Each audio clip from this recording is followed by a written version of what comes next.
Welcome, ladies and gentlemen, to the third annual Football Wordies. Yeah! Is that the voice you wanted me to That was use? good. I loved it. We want to have a special introduction for today's show. B+ rating right there. Yeah, I love it. I'll make an effort. That's today. passing. I like it. I'll make an effort. Yes. This is our third annual Wordies, where we give absolutely meaningless, awards to people who probably never even see the show. They're going to see it this week. All right, that's good then. They're going to see it this week. Where are we going to start? We're going to start with our Offensive Player of the Year this year? Sure, why not go with the Dynamos right off the bat? Offensive Player of the Year. The headliners right now, and Offensive Player of the Year, you automatically just go Al Young. For Not me. automatically. Automatically, people with a brain go automatically to Al Young. I have a brain, I don't go.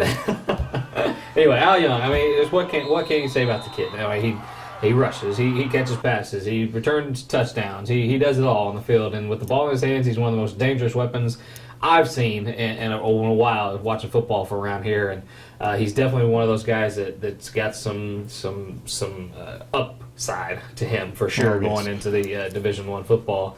Just throwing out some stats for you. I'm a stat guy. He's got over 1,700 total yards. He's almost rushed for 1,000 yards at 944. 765 reception yards. 28 total TDs. That's not counting his kickoff returns or punt returns or interception return TDs as well. You look at offense, that's it. That's to me, that's who you look at, and that he's a scoring machine, and he definitely has put that Cape Central team on his back. Speaking of scoring machines, yes. I'm going to go Ethan Stevens of Dexter. The team, Dexter scored 46 touchdowns this year. Mm-hmm. He had 41 of them. Yeah. 10 throwing, 31 rushing. The yards just pale. I mean, he just buries him in yards. Different position. 1,264 yards passing, another 1,900 rushing, set the school record for rushing yards from the quarterback position, and everybody on the other team knew he was going to be getting the ball on every single play, and he just constantly made plays. Ran for over 400 yards against Park Hill Central, a state quarterfinal team in Class 3. Just amazing what he did. Just throw it in, it really doesn't have any impact. He was third on the team in tackles with 53 at 2. I mean, he would be my vote for Carr Trophy winner. He definitely has the resume. Now, is he more talented than Al Young? I don't know. I know Al Young has more of an upside. Mm-hmm. I mean, you're right on there. Mm-hmm. But as far as an Offensive Player of the Year, and without him, Dexter scores, 5 touchdowns according to this season? Mm-hmm. 193 total points. I'm going to take Ethan Stevens as my Offensive Player. Extremely hard to overlook what Ethan Stevens done with that football team. A mediocre football team that he willed to some wins this year, and that's definitely, you can't overlook that at all.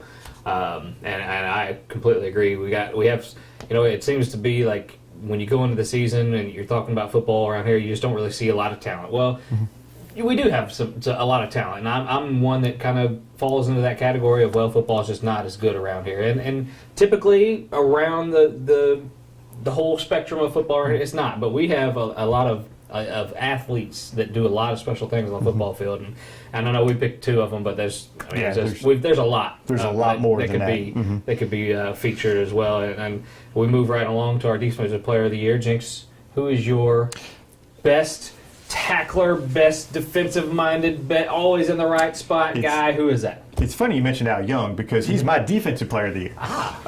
Tricky. I don't know his stats. They don't have stats available for Kate, but I have the eye test, and the eye test is you don't throw his way, and if you do throw his way, if you're not intercepted, you're going to get laid out. He's an outstanding defender. He's got speed, and a lot of times special teams is added in with defense, and special teams wise, you don't kick to him ever, and it's just for me, Al Young is the most athletic player in Southeast Missouri, and I think defensively, I don't know what his college career holds, whether it's on offense or defense, but it could hold either one. And I think defensively, he would be just fine playing on the defensive side of the football at the next level. I agree, and I'm going another defensive back for us, and it's kind of unusual. We usually go linebacker / defensive line, but got 2 very solid DBs this year, and mine is Dayon Moore from Hayti. The kid is a physical beast. He like you said, you talk about hitting. He laid one of the hardest hits I've ever seen in a football game against Portersville.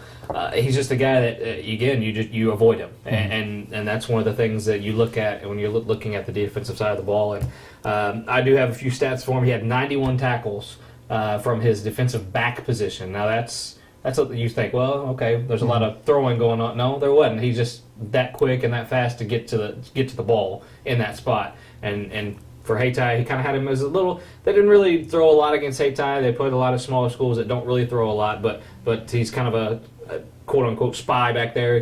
He's one of the safety nets, and he does come up and in kind of a linebacker sort of position, deeper linebacker sort of position. But I mean, you talk about being physical. You talk about having an eye for the ball. He's had 2 interceptions. You talk about a guy who's always in the right spot, and that's Dayon Moore. And for those of you who don't know, that's a close relative of William Moore, who is playing in the NFL. So that pedigree is in him. So you're saying he's got some pedigree. I'm saying he's got a little bit of a talent through his gene pool. Another one I want to throw out there that he was kind of my 2B. It was Nick Thompson of Malden, who's an outstanding linebacker.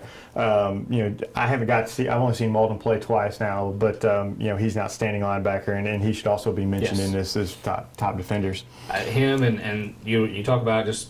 I think Ernest Fobbs is another great linebacker for Sykeston, and I mean it's hard to narrow it down, and we don't want to throw anybody out, but this is just kind of our time to say, hey, you guys had a good season. We want to throw some names out there and kind of highlight you guys and some people whose names aren't normally mentioned. Yes, that's the most underrated player of the year, and who do you have as for your underrated player of the year? The people just don't really hear about enough. We talk about them because we know them, we see them. But when you talk about those, I think smaller schools just kind of get left by the wayside, especially in football. I really like Deverance Jones from East Prairie. He's one of those shifty guys that he plays everywhere. He's a receiver. He can rush the ball. He's defensive. He can do it all. He just does it on a smaller scale. Right. He's not the athlete that Al Young is, although he's close. But he's a speedy guy. He can, I saw him a couple of times against Kelly. He spin this way and then shift that way and then do a little juke here and he's gone for the races. He's one of those guys like a kind of a Darren Sproles type. He's not going to wow you with anything, but he's got some speed and stuff. And he's a guy that I think East Prairie, they kind of had their shortcomings this year with some injuries and just didn't really kind of maybe play to the quality that they wanted to this year, but without Deverance Jones, I think a lot of those games maybe go a different way. For me, it's John Garrett Kellums, the quarterback from Portersville. When you talk about quarterbacks, you're talking about Ethan Stevens, you're talking about Tristan Francisco, Poplar Bluff, and we've talked about Peyton Faulkner on this show from Crothersville and Edward Wilson from Kennett. But for John Garrett Kellums gets kind of lost. But he set a school record for passing, 2,095 yards, and he threw for 31 touchdowns this year and just a few interceptions. I mean, he didn't throw many picks, and he was just very solid. Got the ball. They changed their offense this year from a running system to a passing system to accommodate him and what he could do. And I thought he excelled this year, and I thought he had a great season. And for me, he was kind of flew under the radar. We didn't really talk about him much, but he had a great season. To change your offense, and I don't know, they go through practices and throughout the summer they did all that stuff, but for a high school kid to take that and to do what he did on the football field, that's huge for a high school football team to be able to do that, just to change what all they've learned all these years and just automatically just start going to the air. Right. I mean, that you kind of look at, well, it doesn't seem. No, it does. It takes a lot to learn their playbooks and learn your plays and stuff like that. And there's a lot to take into that, and there's kind of, I don't know if I could do it. But I'd be somebody in the middle. There's a lot as far as there's a lot to learn, but there's a lot to teach it too. For sure. And your coach of the year. Who's your coach of the year this year? Nathan Norman, Cave Central Tigers, baby. It's one of those deals where we kind of got on them a little bit early in the season. Oh, I got on them a lot. They were a different team back then. They really were. But the thing that changed is the defense, and they could not stop anyone. And now they do have some moments where they give up 3 or 4 touchdowns, and that's to be expected, and that's fine. But to make the change, they were running a 4-3 defense from last year, and then to make the change from the 3-4 defense, I mean, you notice there's a problem, he fixed it, and then here they are. They're 1 win away from being in a state championship game. Yeah, that's a good pick. You know, I got on him earlier in the year because they weren't using Al Young enough, and his numbers, right? Obviously they started using him, and in his case too, he did say that he wanted to keep him fresh for this time of year and maybe not use them up early in the year. And there's some merit to that, and that's why he's coaching and I'm sitting here. For me, though, my coach of the year is going to be Joel Wyatt of Malden. Just a fantastic year from them. They're undefeated, back in the state semifinals. And I don't think anybody who looked at this team after what they lost last year thought, well, hey, they'll be back. I think everybody thought they would be good, but I don't think anybody thought that they would be back, in the in the state semifinals with a chance to make it to the state championship game. We'll talk about that here in just a few minutes. But he's my coach of the year. And he's definitely one that you think after all he lost, well, hey, how's he going to rebound? Well, he had some players still around, and to put them, I talked to a few other players, and the thing that they said, his players, he said that Joel Wyatt, he puts them in the best position to be successful, and that is a coach's job. In a nutshell, that's all you have to do, and he's one of the better ones to do it around here as far as that goes, and putting his kids in a position to be a successful team for him. And I want to throw Jeff Bullock out there. He had a kind of a rough season, but to change that offense and to do that, he's another one that I think deserves a little bit of credit. And when you talk about teams that kind of there wasn't really any others that comes to mind that kind of maybe exceeded expectations this year, other than a couple of teams. But talking about expectations going into this state championship, state semifinals week, Jinx, we got a shot at maybe one of these teams going to a state championship. Now the other, let's pump the brakes a little bit as far as that one goes. I think Malden has a chance. I do too. I'm right there with you. Matter of fact, I'm expecting Malden to win. I really do expect Malden to win. I thought Cardinal Ritter was their biggest hurdle, and they got through them the other night. Palmyra, they're kind of similar to Malden. They were in semifinals last year, lost to South Callaway by like 27-2, pretty much the same score that Malden lost to Lamar. They're not as explosive. They had a rough stretch near the end of the season where they scored 6 points in 2 games, lost both of them. Now, granted, both of them were just state quarterfinal teams. I was going to say Centralia was one of them, who's a very good team. Centralia and Brookfield. Both made Brookfield's another good class team. Quarterfinals. But still, they their offense kind of struggled, but their defense, they have a very good defense. But I think Malden playing at home and that this second chance at it, I think Malden gets them. I'm with you. And Malden seems to be playing not so much as just strategically doing things better. I think it's a mental thing for them. They want to be back. They tasted the semifinal before. They want to get to that next step. I think it's theirs for the taking as far as that goes. And I think after that huge win against Cardinal Ritter, I think they're feeling pretty good about themselves. Now there's always that fear of a letdown after a big win like that. But I don't think this team has that. I don't think going into a state semifinal game you have a letdown. I think you just build back up. You're one step away from a state championship game, possibly a rematch with Lamar.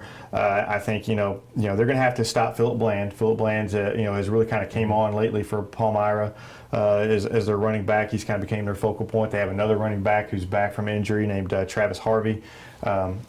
They're going to have to deal with them. I mean, Palmyra likes to run the football, and they're going to be very fundamentally sound. They're going to come out. They're going to block textbook. I mean, it's going to be a textbook. A lot of those teams up there, we've seen them before. They come down and they're just fundamental. Yeah. So Malden's going to have to handle that, but I think Malden will. I think Malden's athletes are going to be able to get on the edge and really cause them some problems. I'm with you there, and just they seem to have that will, and no matter what they face, they always seem to. Here lately to overcome it. They're down overtime, 3 overtime games, and to pull that one out just says a lot about them. And we'll switch over to Class 4 now. Cape Central, another rematch of sorts for them. Webb City, I don't know if you guys have ever heard of them or not, but they are the 5-time defending Class 4 state champions, won 6 of the last 7. They're pretty good. So I've heard. And they've knocked Cape out the last couple of years, too. They have. The last 2 years, they've knocked Cape out. It was a blowout the first time they met. Last year, they met in the state championship game, and Cape Central had a lead on them. And then all of a sudden, Webb City said, no, we're Webb City. This is our game. I'm stepping out on a limb. Cape hangs with them. I think Cape hangs not only early. I think Cape hangs with them the whole way. I think Webb City has just a little too much at the end, but I think it's a 2 touchdown or less game. I'm with you. I think Cape sticks with them. I'm very much with you, and when it comes to this point, I know I kind of said it with Malden. It's about a mental game more than it is, because you know what you're supposed to do now. If you don't perform well, sure, it doesn't work. But when Cape Central, they hung with them last year, they know that Webb City is not maybe the strongest team that they have been, because they've been kind of pierced a little bit this year. Not as many. Had a few close calls, which hasn't been of normal, but Cape Central, they hung with them. They knew last year they could kind of stay with them, and I'm with you. I'm not expecting a huge blowout, but I wouldn't be surprised if Webb City was to put it on as well. Webb City struggled in that district semifinal game. Since then, they've outscored their opponents 90-19. So they kind of had the wake up call. So we'll see that. We'll see what happens this week, and hopefully both teams come out a winner. Next week we're going to be on location, and we're not going to give it away, but it's at one of our alma maters. We'll see which one. We'll see which one. We'll see which one. So we'll see you guys next week. It'll be our big basketball preview, and so we'll talk some coaches. We'll get some. Give you some insight on the upcoming season. So we'll see you guys next week on The Last Word.